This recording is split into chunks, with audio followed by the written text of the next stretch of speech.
Здрасти, Боби. Последно състезание в Европа за 2025 година. Няколко близъци въпроса имам за тебе. Значи, първият въпрос е най-успешното ти състезание през сезона. Кое беше и защо точно то ти остана в съзнанието?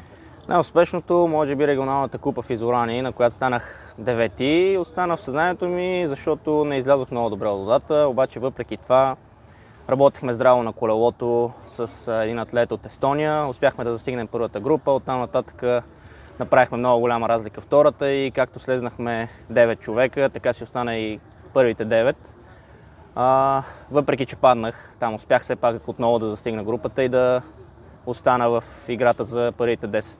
Добре, има ли старт, който си казал, че е по-добре да не беше стартирал? И какво се обърка там? Да си кажа, по-добре да не бях стартирал, не, но на втората ми европейска купа за сезона паднах и си щупих ръката.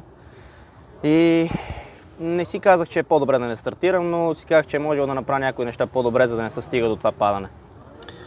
Какъв беше най-големият ти урок през сезона? Спортен, житейски или двете? Спортен, че триатлон е много непредвидим и както днеска може да си първи, утре може да си последен. В триатлона няма ясно изразени най-добри атлети и най-слаби. Винаги всеки може да бие всеки, зависи от деня. Ако можеш да върнеш времето назад, какво би направил различно през 2025?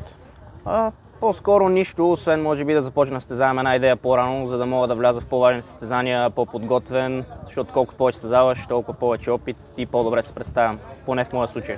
Какво предстои, цели, мечти, състезания? Предстоят още 2 купи в Азия световни за до година, евентуално един предтренировъчен лагер преди сезона и след това да наблегнем отново на европейски и световни купи. Какво би казал на всички, които искат да се занимават с триатлон по-сериозно? Особено пловците, които са, без да ги обиждам, една идея по-посредствени. Моя съвет към тях е да не губят никакво време. Триатлона е спорта, който ще им достави определено по-голямо удоволствие и ще могат да преследват по-големи цели. Супер, благодаря ти и успех! Благодаря.